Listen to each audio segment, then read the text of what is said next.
She never asked for much. The mother in this story, the kind who preferred quiet over crowds and soft morning light over chandeliers, the kind of woman who noticed everything and said very little. She wasn't one for speeches, but she remembered birthdays. She remembered who liked crusts cut off their sandwiches. She remembered the way her daughter's nose crinkled when she lied and the way her voice got softer when she was sad. She remembered everything.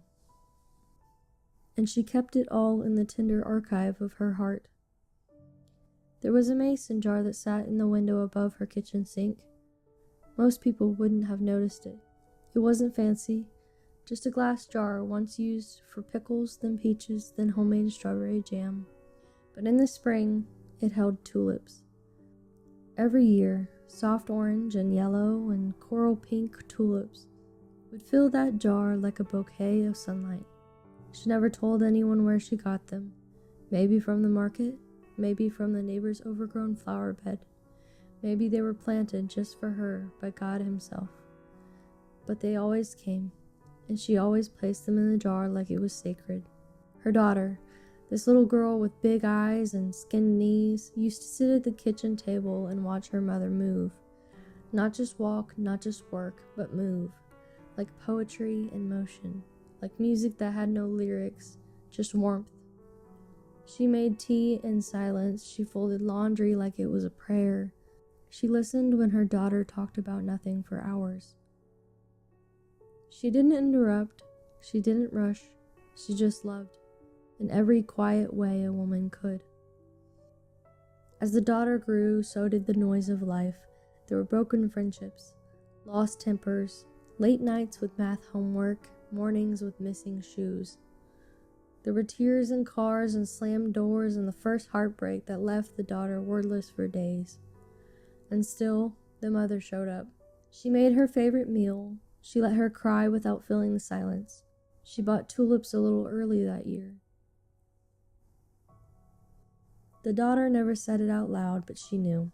Her mother's love wasn't loud. It was rooted. It was not a love that demanded to be seen. It was a love that held the world together, behind the scenes. She remembered one morning, she must have been 11, the daughter asked why her mom kept using the same mason jar for flowers every year. "It's just a jar," she said. And the mother smiled, wiped her hands on her apron, and said, "Maybe, but it's seen a lot of life." Years passed. The daughter left home like most daughters do. She packed books and mugs and dreams into a used car and promised to call. And she did. Sometimes. There were months when she forgot to ask how her mom was doing. Sometimes she brushed the calls, always meaning to call back later. But the mother never guilted her, never made her feel small. She just ended every conversation with, "I'm proud of you," and she meant it. Eventually the daughter came home, tired, changed, a little older and maybe a little softer.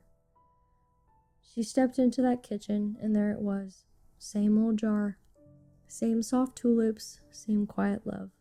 And suddenly it felt bigger than it ever had before, because now she could see it. The years her mother carried her, the nights she stayed up worrying, the birthdays she planned to the last cupcake, the sacrifices she never mentioned, all of it held in that little jar by the window. There's a kind of love that never asks for recognition, that just keeps pouring out day after day, that gives without keeping tally. That was her mother, that was her story. Now the daughter paints tulips, not because they're trendy, not because they're dramatic, not because they remind her of what's real, because they remind her of the way her mother loved, not with fireworks, but with faithfulness. The tulips were always hers, and they always will be.